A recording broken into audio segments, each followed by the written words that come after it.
আসসালামু আলাইকুম। Outsourcing home YouTube চ্যানেলের পক্ষ থেকে আপনাকে স্বাগতম। HTML কোড লার্নিং এর দ্বিতীয় পর্বে আজকে আমরা দেখব লেখার বিভিন্ন স্টাইল কিভাবে দিতে হয়। আমরা যদি একটি ওয়েবসাইট দেখি, যেমন এখানে একটি ওয়েবসাইট আমি ওপেন করেছি। এই ওয়েবসাইটটিতে আমরা অনেক ধরনের লেখা দেখব। যেমন এই যে একটা হেডিং, এরকম হেডিং কিভাবে দিতে হয়, অর্থাৎ একটা প্যারাগ্রাফ, এই প্যারাগ্রাফের হেডিং অথবা আমরা যেটাকে টাইটেল বলি, এরকম টাইটেল অথবা হেডিং কিভাবে দিবেন, তারপর লেখাকে কিভাবে মোটা করবেন, লেখার স্টাইল কিভাবে চেঞ্জ করতে হয়, লেখাকে কিভাবে ছোট করবেন, কিভাবে বড় করবেন। পাশাপাশি হলো আমরা অনেক সময় দেখি লেখা অনেক সময় বাঁকা থাকে, এই যে কিছুটা বাঁকা, অর্থাৎ এরকম বাঁকা লেখার জন্য কিভাবে আপনারা HTML এ কাজ করবেন। এই টোটাল লেখার উপর একটি গুরুত্বপূর্ণ আজকের এই টপিক। ওকে, HTML কোড লার্নিং এর দ্বিতীয় পর্ব আজকে আমরা শুরু করছি। তো আজকের পর্ব শুরু করার জন্য আমরা আমাদের যে ওয়েবসাইটটি নিয়ে কাজ করতেছিলাম সেই ওয়েবসাইট অথবা HTML ডকুমেন্টটি প্রথমে নোটপ্যাডে ওপেন করে নিচ্ছি।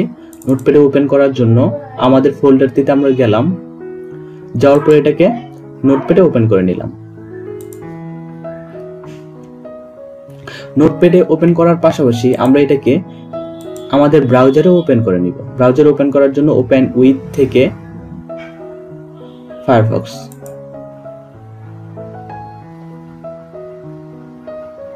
তো ফায়ারফক্সে ওপেন করার পরে আমরা দেখতে পাচ্ছি যে গত পর্বে আমরা যেখানে ছিলাম, অর্থাৎ আমরা দুইটা প্যারাগ্রাফ তৈরি করেছিলাম, সেই দুইটা প্যারাগ্রাফ এখানে রয়েছে। তো আপনাদের বোঝার সুবিধার্থে ব্রাউজারের পেজটাকে ছোট করে নিলাম, ছোট করে এক পাশে রাখলাম। পাশাপাশি আমাদের যে নোটপ্যাড রয়েছে, নোটপ্যাডটাকে আমি ছোট করে এক পাশে রাখলাম। তাহলে এখন এদিকে আমরা HTML ট্যাগ ব্যবহার করব বা কাজ করব, আর এদিকে আমরা সাথে সাথে এটার ফলাফলটা জানতে পারবো। আজকে আমাদের প্রথম টপিক হলো হেডিং ট্যাগ। হেডিং ট্যাগ কেন ব্যবহার করা হয়? HTML হেডিং ট্যাগ ব্যবহার করা হয় কোনো প্যারাগ্রাফ অথবা কোনো টপিক অথবা কোনো লেখার হেডিং তৈরি করার জন্য। ওকে, আমরা আমাদের নোটপ্যাডে চলে আসছি এবং আমাদের পূর্বের প্রত্যেকটা প্যারাগ্রাফ আমাদের প্রয়োজন নেই, তার জন্য আমরা প্রত্যেকটা প্যারাগ্রাফ আমরা ডিলিট করে দিলাম। হেডিং ট্যাগ ব্যবহার করার পূর্বে আমাদের পূর্বের সকল ট্যাগগুলো আমরা কেটে দিলাম। কেটে দেওয়ার পর সেভ করার পর আমরা এটা ব্রাউজারে রিফ্রেশ করে খালি পেজটাকে তৈরি করে নিলাম। এবার আমরা একটি হেডিং লিখি। তো হেডিং ট্যাগ আমাদের প্রথম শুরু করার জন্য @h1 প্রথমে আমরা হেডিং ট্যাগটি শুরু করলাম, তারপর শেষ করলাম। মাঝে আমরা একটি লেখা লিখলাম, দিস ইজ এ হেডিং নামে একটি হেডিং তৈরি করতে চাচ্ছি। তো হেডিংটাকে এখানে শুরু করলাম, এখানে শেষ করলাম, তারপর সেভ করার পর ব্রাউজারে এসে আমরা এটাকে রিফ্রেশ করলাম। রিফ্রেশ করার সাথে সাথে আমরা দেখতে পাচ্ছি আমাদের পূর্বের সাধারণ লেখা থেকে একটি বড় আকারে হেডিং তৈরি হয়ে গিয়েছে। এখন আমরা একটি প্যারাগ্রাফের হেডিং দিব। প্যারাগ্রাফের হেডিং দেওয়ার জন্য প্রথমে আমাদের হেডিং ট্যাগটি লিখতে হবে, তারপর আমাদের প্যারাগ্রাফ দিতে হবে। তো যেহেতু আমরা একটি হেডিং দিয়েছি, তারপর আমরা একটি প্যারাগ্রাফ দিব। প্যারাগ্রাফ ট্যাগ অথবা পি ট্যাগ শুরু, পি ট্যাগ শেষ। এর মাঝে আমরা কিছু লেখা এখানে নিয়ে আসি। আমরা এখান থেকে কপি করে কিছু লেখা নিয়ে যাচ্ছি। আমরা এখান থেকে এটা কপি করলাম, কপি করার পর এই প্যারাগ্রাফ ট্যাগে দিয়ে দিলাম। বড় করে একটি প্যারাগ্রাফ ট্যাগে আমরা দিয়ে দিলাম। দেওয়ার পরে সেভ করার পর আমাদের ওয়েবসাইটটাতে এসে আমরা রিফ্রেশ করলাম। রিফ্রেশ করার সাথে সাথে আমরা দেখতে পাচ্ছি একটি সুন্দর প্যারাগ্রাফ তৈরি হয়ে গিয়েছে। পাশাপাশি এই প্যারাগ্রাফের হেডিং হিসেবে উপরে হেডিংটা দেখাচ্ছে। তো এইভাবে হেডিং দেওয়ার জন্য এই হেডিং ট্যাগ ব্যবহার করা হয়। আমাদের এই হেডিং ট্যাগের মোট 6টা হেডিং রয়েছে, অর্থাৎ heading 1, heading 2, heading 3, heading 4, heading 5 এবং হেডিং 6, অর্থাৎ 1 থেকে 6 পর্যন্ত 6টি হেডিং ট্যাগ রয়েছে। এবং সবচেয়ে বড় হেডিং তৈরি করার জন্য হেডিং 1 ব্যবহার করা হয়। এভাবে আস্তে আস্তে সবচেয়ে ছোট হেডিং তৈরি করার জন্য হেডিং 6 ব্যবহার করা হয়। তো আমরা এখন এখানে 3টা হেডিং আমরা ব্যবহার করি, যে কোনো 3টা হেডিং আমরা আমাদের এখানে ব্যবহার করি। আমরা এখানে হেডিং 1 দিয়েছি, তারপর আমরা হেডিং 2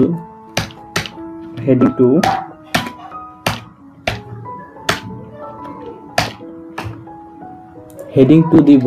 হেডিং 2 দেওয়ার জন্য হেডিং শুরু করেছি এবং শেষ করেছি। তারপর উপরে যে লেখাটা ছিল এটা আমরা হেডিং 2 এর ভিতর দিয়ে দিলাম। তারপর সেভ দেওয়ার পর এখানে রিফ্রেশ। তো আমরা দেখতে পাচ্ছি যে আমাদের বড় হেডিংটা থেকে কিছুটা ছোট আকারে হেডিং 2 তৈরি হয়েছে। তো এভাবে যদি আমরা আমাদের 7টা হেডিং দেখি, অর্থাৎ প্রত্যেকটা হেডিং যদি আমরা এখানে লিখি তাহলে কি হয় আমরা দেখি। হেডিং 1, হেডিং 2, 6টা হেডিং তৈরি করার জন্য আমরা কপি করে নিলাম। কপি করার পর পেস্ট।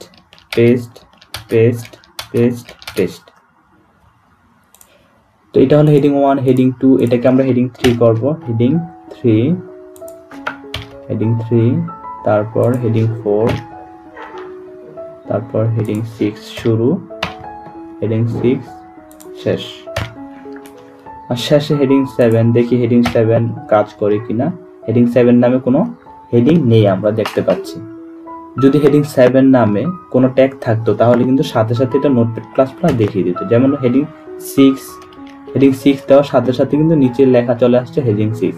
তার মানে আমরা বুঝতে পারলাম যে আমাদের হেডিং কয়টা রয়েছে, মোট 6টা হেডিং রয়েছে। এই 6টা হেডিং লেখার পর আমরা সেভ করলাম।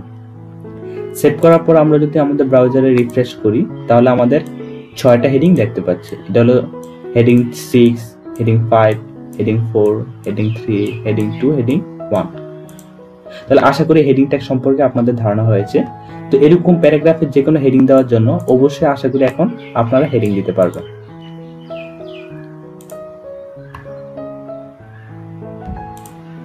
আজকে আমাদের দ্বিতীয় যে টপিক এটা হলো বিটেক হলো কোনো লেখাকে বোল্ড বা মোটা করে লেখার জন্য ব্যবহার করা হয়। এখন মনে করেন আমরা যে প্যারাগ্রাফটা লিখেছি এই প্যারাগ্রাফের প্রথম এই 3টা অক্ষর মোটা হোক, তারপর মাঝে বাই প্রোভাইড দেম উইথ এতটুকু মোটা হোক। তো এরকম মোটা হওয়ার জন্য আমাদের কি করতে হবে, এই যে 3টা অক্ষর আছে, অর্থাৎ আমরা যেখানে 3টা অক্ষরকে মোটা করতে চাচ্ছি এই 3টা অক্ষরের দুই পাশে এই বিটেক ব্যবহার করতে হবে। তা আমরা এতটুকু মোটা করতে চাচ্ছি, তার জন্য এর দুই পাশে বিটেক ব্যবহার করব। বিটেক শুরু, বিটেক শেষ। আমরা প্যারাগ্রাফের প্রথম 3টা অক্ষর মোটা করে দেখাতে চাচ্ছি বিদায় এই 3টা অক্ষরের বা শব্দের শুরুতে এবং শেষে আমরা বিটেক ব্যবহার করেছি। এখন যদি আমরা এটাকে সেভ করে আমাদের ব্রাউজার থেকে আমরা রিফ্রেশ করি তাহলে দেখেন এটাকে মোটা করে দেখাচ্ছে।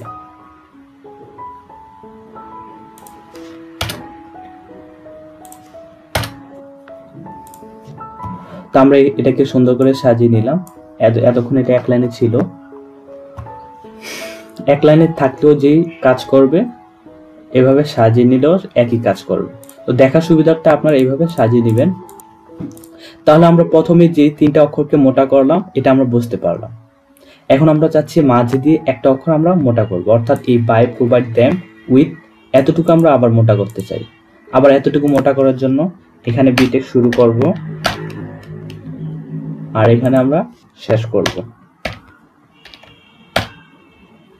বিটেক শুরু, বিটেক শেষ, তারপর সেভ। এখন যদি আমরা এটাকে রিফ্রেশ করি তাহলে আমরা দেখতে পাচ্ছি যে মাঝে যেই অক্ষরটা বলেছিলাম যে আমরা মোটা করতে চাচ্ছি এটা কিন্তু মোটা করে দেখাচ্ছে। এখন যদি আপনি চান যে আমার সম্পূর্ণ প্যারাগ্রাফটাই মোটা হোক তাহলে প্রথমে আমরা শুরু করব এবং শেষে দিব, অর্থাৎ এই আমাদের মাঝে দেওয়ার দরকার নেই। আমরা মাঝের যে ট্যাগগুলো ব্যবহার করেছি প্রত্যেকটা ট্যাগ আমরা কেটে দিলাম।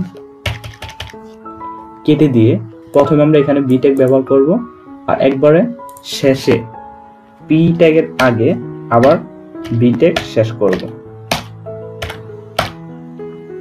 তাহলে আমরা এখানে বিটেক শুরু করেছি, বিটেক শেষ করেছি, আর পুরোটা হলো একটা পি ট্যাগ, তাই পি ট্যাগটা আমরা এরপরে লিখেছি। তারপর আমরা এটাকে সেভ করার পর আমাদের ব্রাউজারে এটা রিফ্রেশ, আমাদের পুরো প্যারাগ্রাফটাই মোটা হয়ে গেছে। তো আশা করি বিটেক দিয়ে কি কাজ করতে হয় আপনারা বুঝতে পেরেছেন। আজকের আমাদের তৃতীয় যে টপিকটা, আমাদের যে তৃতীয় টপিক রয়েছে সেই তৃতীয় টপিক হলো আইটেক।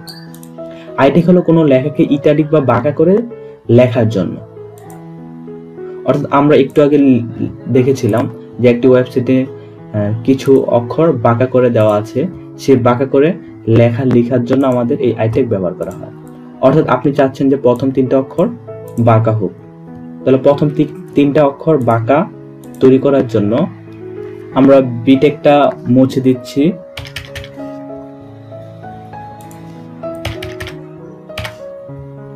বিটেক মুছে দিয়ে আমরা 3টা অক্ষর বাঁকা করব। তো এই 3টা অক্ষর বাঁকা করার জন্য আইটেক ব্যবহার করব। আইটেক শুরু এবং শেষে আইটেক শেষ। আমরা এখানে আইটেক শুরু করেছি এবং আইটেক এখানে শেষ করেছি। তারপর সেভ দেওয়ার পর রিফ্রেশ। এই যে প্রথম 3টা অক্ষর বাঁকা হয়ে গিয়েছে। আর কেন মোটা বা বোল্ড চলে গিয়েছে, এটা অবশ্যই আমরা বিটেক উঠিয়ে দিয়েছি, এই কারণে বোল্ড চলে গিয়েছে, বা এতক্ষণ যে মোটা ছিল মোটাটা চলে গিয়েছে। তো এরকম লেখাকে বাঁকা করার জন্য আমরা এই আইটেক ব্যবহার করব। আপনি যেখানে লেখাটা বাঁকা করতে চান বা ইটালিক করতে চান সেখানে আপনি শুরু করবেন এবং শেষ করবেন। আপনি যদি চান যে student and school by providing them with, এই যে স্টুডেন্ট অ্যান্ড স্কুল আপনি করতে চাচ্ছেন, তাহলে এখানে স্টুডেন্টের আগে আইটেক ব্যবহার করবেন, তারপর এখানে আইটেক শেষ করবেন। তাহলে এখানে আমরা আইটেক শুরু করলাম, এখানে শেষ করলাম, তারপর সেভ দেওয়ার পর আমরা যদি এটাকে রিফ্রেশ করি তাহলে আমরা এখানে দেখতে পারবো যে স্টুডেন্ট অ্যান্ড স্কুল লেখাটি বাঁকা হয়ে গিয়েছে। এখন আপনি মনে করেন আগের মতো করে যে সম্পূর্ণ লেখাটি মোটা থাকবে, আবার এখানে এই লাইনটাও বাঁকা থাকবে, এই লাইনটাও বাঁকা থাকবে, তাহলে কি করতে হবে? তাহলে এই এতটুকু যেহেতু আপনি বাঁকা করতে চাচ্ছেন, এতটুকুতে আপনি আইটেক ব্যবহার করবেন। তারপর এখানে যে স্টুডেন্ট অ্যান্ড স্কুল বাঁকা করে বা ইটালি করে দেখাতে চাচ্ছেন, এতটুকু জায়গায় আপনি আইটেক ব্যবহার করবেন। আর সম্পূর্ণটাকে বোল্ড দেখানোর জন্য আপনি এই সম্পূর্ণটার বাহিরে বিটেক ব্যবহার করবেন। বিটেক শুরু, আমরা এখানে বিটেকটা শেষ করে দিলাম, বিটেক শেষ, বিটেক শুরু, বিটেক শেষ। আর এখানে আমরা আইটেক ব্যবহার করেছি, এখানে আমরা আইটেক ব্যবহার করেছি। তারপর আমরা সেভ দেওয়ার পর আমরা রিফ্রেশ, তাহলে দেখতে পাচ্ছি যে আমাদের পুরাটা বোল্ড হয়ে গিয়েছে, পাশাপাশি প্রথম 3টা অক্ষর বাঁকা, তারপর এখানে স্টুডেন্ট অ্যান্ড স্কুল বাঁকা বা ইটালিক করে দেখাচ্ছে। তা আপনি যদি এখন এই বিটেকের মতো সম্পূর্ণটাকে বাঁকা করে দেখাতে চান, তাহলে এখান থেকে উঠিয়ে দিবেন, ওঠানোর পর মাঝে যা ছিল প্রত্যেকটা উঠাই দিবেন, উঠিয়ে দিয়ে বিটেকের পরে আমরা আইটেক শুরু করেছি, তাহলে বিটেকের আগে আমাদের আইটেকটা শেষ হবে। তো আইটেকটা আমরা এখানে শেষ করলাম, শেষ করার পর সেভ দিবেন, সেভ দেওয়ার পর রিফ্রেশ, প্রত্যেকটা মোটা করে দেখাচ্ছে প্লাস ইটালিক করে দেখাচ্ছে। আমরা শুধু এটা প্যারাগ্রাফে নয়, আমরা এখন শুধু এটা প্যারাগ্রাফে ব্যবহার করেছি, আপনি চাইলে এটাকে প্যারাগ্রাফ ছাড়া অন্যান্য ক্ষেত্রে ব্যবহার করতে পারবেন। তো আশা করি বিটেক এবং আইটেক সম্পর্কে আমরা ধারণা পেয়েছি। তারপর আমাদের তৃতীয় আজকের টপিক, সেটা হলো small tag. HTML a small tag ব্যবহার করে যে কোনো লেখাকে ছোট করা হয়। পাশাপাশি আমরা এরপরের টপিক হলো আমাদের বিগ ট্যাগ। আমরা দুটোটা একসাথে দেখব। দুইটা ট্যাগের নাম হলো স্মল ট্যাগ, তারপর হলো বিগ ট্যাগ। তো দুটোটা টপিক আমরা একসাথে দেখব। কোন লেখাকে ছোট করার জন্য স্মল ট্যাগ ব্যবহার করা হয় এবং কোন লেখাকে বড় করার জন্য স্মল ট্যাগ ব্যবহার করা হয়। তো আপনি এখন মনে করেন যে পুরো প্যারাগ্রাফটা আপনি ছোট করে ছোট করে দেখাতে চান, তাহলে পুরো প্যারাগ্রাফটা কি করবেন?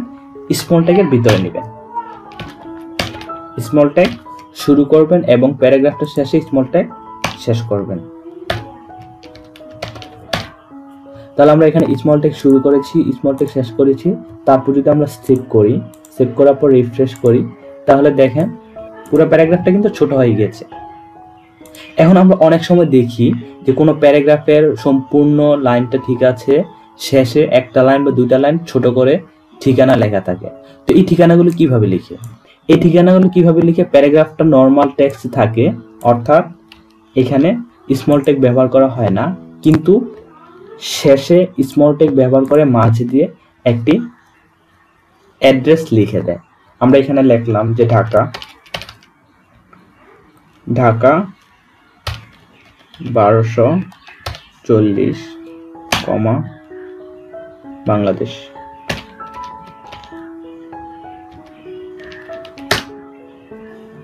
তো এই অ্যাড্রেসটা ছোট করে দেখাবে নিচে, আমরা সেভ করলাম। তাহলে এরকম অ্যাড্রেস ছোট করে দেখানোর জন্য এই অ্যাড্রেসের শুরুতে স্মল টেক্সট, শেষে স্মল টেক্সট ব্যবহার করা হয়। তারপর আমরা সেভ করলাম। সেভ করার পর আমরা যদি এখন এটা রিফ্রেশ করি, তাহলে সম্পূর্ণটা বড় করে দেখাচ্ছে, কিন্তু অ্যাড্রেসটা ছোট করে দেখাচ্ছে। এখন আমরা চেয়েছি লেখাটা নিচে হতে, মানে পুরো প্যারাগ্রাফটা নিচে অ্যাড্রেসটা দেখাবে। তো নিচে দেখানোর জন্য আমাদের কি করতে হবে? অবশ্য পূর্বে ক্লাসে আমরা এখানে বিআরটেক ব্যবহার করেছি, বিআরটেক ব্যবহার সম্পর্কে আপনি জানেন। তাহলে আমরা এখানে একটি বিআরটেক ব্যবহার করব। বিআরটেক ব্যবহার করব। বিআরটেক ব্যবহার করার পর যদি লেখাটা থাকে, তাহলে সেটাকে নিচে দেখাবে। আমরা যদি এখন সেভ করি, সেভ করার পর আমরা যদি রিফ্রেশ করি, তাহলে দেখব লেখাটা নিচে চলে এসেছে। তাহলে আমরা জানতে পারলাম যে ওয়েবসাইটে ছোট করে যে লেখাগুলো লিখে, সেই লেখাগুলো লেখার জন্য কি ট্যাগ ব্যবহার করা হয় এবং কিভাবে লিখে।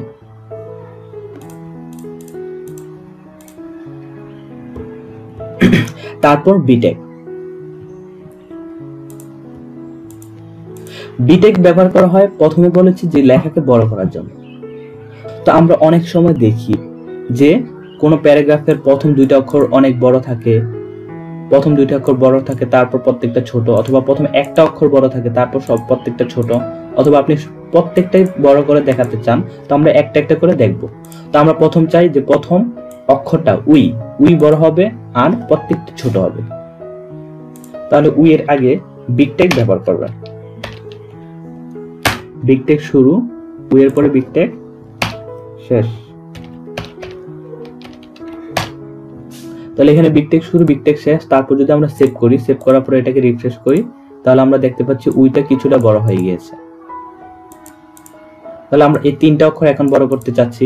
তিনটা অক্ষর বড় করার জন্য এই তিনটা অক্ষরের শুরুতে এবং শেষে এই বিগ টেক ব্যবহার করবেন। তারপর সেভ করার পর রিফ্রেশ করার পর আমরা দেখতে পাচ্ছি তিনটা অক্ষর বড় হয়ে গেছে।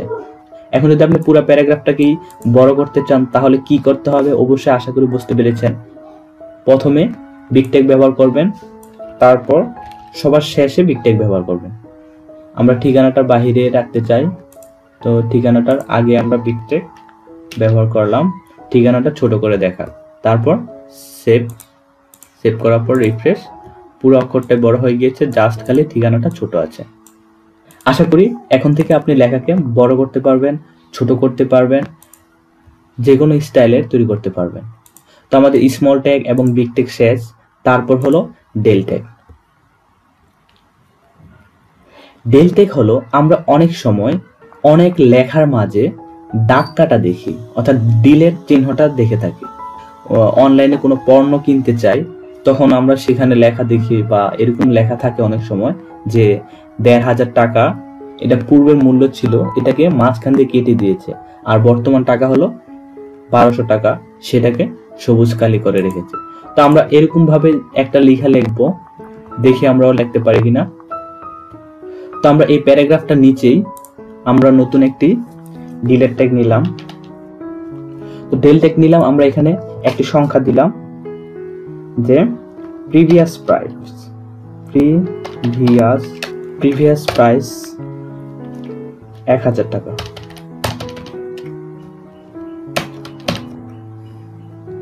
ওকে, তারপর যদি আমরা এটা সেভ করি, সেভ করার পরে এটাকে রিফ্রেশ করলাম, তাহলে আমরা দেখতে পাচ্ছি যে প্রিভিয়াস প্রাইস ১০০০ টাকা।